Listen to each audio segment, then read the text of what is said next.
Democracy. The people get to vote and decide how the country is run. There are two types. In a direct democracy, people vote on the laws themselves. In the more common type, people vote for someone else to make the laws for them. For example, Switzerland is one of the only countries where people vote directly on laws, several times a year. The people are in charge, sort of. But most countries that call themselves democracies don't actually work like this. They work like the next one. Republic.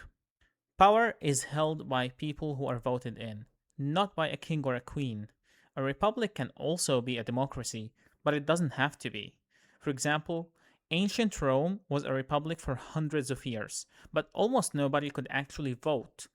Compare that to a country like France today, where being a republic and being a democracy mean almost the same thing. Democracy is about who gets to vote.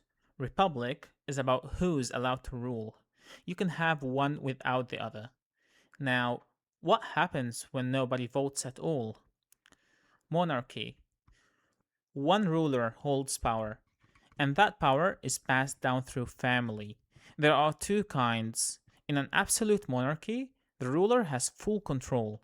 In a constitutional monarchy, the ruler is mostly for show, and the real power belongs to an elected government. Example, in Saudi Arabia, the king actually runs the country. In the United Kingdom, however, the king is mostly a symbol, and parliament makes the real decisions, along with the prime minister. Same title, completely different amount of power. Oligarchy. A small group of people holds all the power, usually because they are rich, powerful, and well connected. It doesn't matter what the country calls itself. What matters is who is actually making the decisions. For example, Venice called itself a republic for 1,000 years, but a small group of rich families controlled everything. Theocracy.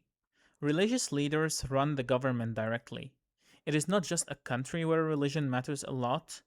Here, religion and government are basically the same thing. For example, in Vatican City, the Pope is both a religious leader and the head of the country.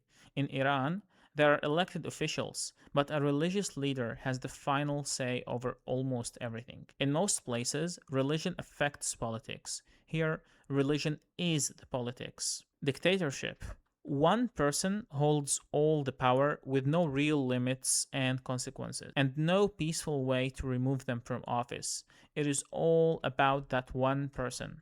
For example, in North Korea, power has passed down inside one family for 3 generations with no vote to ever change who is in charge. No election, no time limit, no one to answer to. Authoritarianism. Strong central control with very little freedom or opposition allowed. Unlike a dictatorship, it doesn't need to be just one person in charge. It can happen inside a monarchy, a one-party government, or even something that calls itself a republic. For example, Spain under Franco had strong central control and crushed any opposition without the one-man personality cult you see in a typical dictatorship.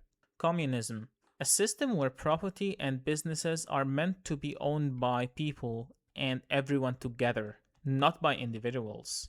In practice, this has usually meant one political party controlling the entire economy. For example, the Soviet Union had the government own all the factories and farms, with one party controlling the whole economy instead of a free market. This one's less about who sits on the throne and more about who owns the country. Every system so far has one thing in common: a government.